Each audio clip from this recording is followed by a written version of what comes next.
ଯାଜପୁର ଜିଲ୍ଲା ଆଇନ ସେବା ପ୍ରାଧିକରଣ ପକ୍ଷରୁ ମଧୁବନ ଉଚ୍ଚ ମାଧ୍ୟମିକ ବିଦ୍ୟାଳୟ ପରିସରରେ ବିଶ୍ୱ ବରିଷ୍ଠ ଶୋଷଣ ସଚେତନତା ଦିବସ ପାଳିତ ହୋଇଯାଇଛି। ଜିଲ୍ଲା ଦୌରା ଜଜ୍ ତଥା ପ୍ରାଧିକରଣ ଅଧ୍ୟକ୍ଷ ଅମୃତ ରଞ୍ଜନ ନନ୍ଦ ଏଥିରେ ଅଧ୍ୟକ୍ଷତା କରିଥିବା ସହିତ ସଭାକୁ ଉଦ୍ଘାଟନ କରିଥିଲେ। ଅତିଥି ଆଲୋଚକ ଭାବେ civil court registrar Manas Ranjan Samantaray, Rasulpur BDO Satyanarayan Das, ତହସିଲଦାର ସିଦ୍ଧାର୍ଥ ବେହେରା ଯୋଗଦେଇ ବରିଷ୍ଠ ବାପା ମା ସଦାବେଳେ ପୂଜ୍ୟ, ସେମାନେ ଅନୁଭୂତି ସମ୍ପନ୍ନ, ସେମାନଙ୍କ ଜ୍ଞାନ ଓ ଅଭିଜ୍ଞତାକୁ ବ୍ୟବହାର କଲେ ପରିବାର ଓ ସମାଜରେ ମଧୁର ସମନ୍ୱୟ ସଂଗଠିତ ସ୍ଥାପିତ ହୋଇ ଫଳଦାୟୀ ସମ୍ଭାବନା ସୃଷ୍ଟି ହୋଇପାରିବ ବୋଲି ସେ କହିଥିଲେ।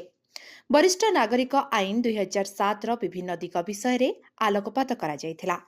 ପ୍ରାଧିକରଣ ପ୍ରାକ୍ତନ ସଦସ୍ୟ ତଥା ସାମାଜିକ କାର୍ଯ୍ୟକର୍ତ୍ତା ଡକ୍ଟର ରୁଦ୍ରନାରାୟଣ ପୃଷ୍ଟି କାର୍ଯ୍ୟକ୍ରମ ସଞ୍ଚାଳନ କରିଥିବା ବେଳେ ଭାରପ୍ରାପ୍ତ ସଚିବ ଲୋପାମୁଦ୍ରା ବେହେରା ପ୍ରାରମ୍ଭିକ ସୂଚନା ପ୍ରଦାନ କରିଥିଲେ।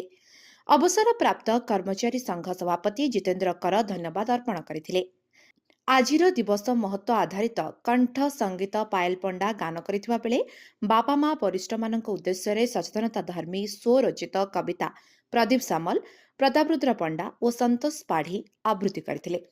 ସଚେତନତା ସଭାରେ ରସୁଲପୁର ବ୍ଲକ ଅଞ୍ଚଳର ବରିଷ୍ଠ ନାଗରିକ ଉପସ୍ଥିତ ରହିଥିଲେ। କାର୍ଯ୍ୟକ୍ରମ ପରିଚାଳନାରେ ଉଚ୍ଚ ମାଧ୍ୟମିକ ବିଦ୍ୟାଳୟର ଅଧ୍ୟକ୍ଷ ପ୍ରଶାନ୍ତ କୁମାର ଘଡ଼େଇ, ଅବସରପ୍ରାପ୍ତ କର୍ମଚାରୀ ସଂଘ ସମ୍ପାଦକ କୀର୍ତ୍ତନ ବିହାରୀ ସାହୁଙ୍କ ସମେତ ଉଚ୍ଚ ମାଧ୍ୟମିକ ବିଦ୍ୟାଳୟ ଓ ପ୍ରାଧିକରଣ କର୍ମଚାରୀମାନେ ଏଥିରେ ସହଯୋଗ କରିଥିଲେ।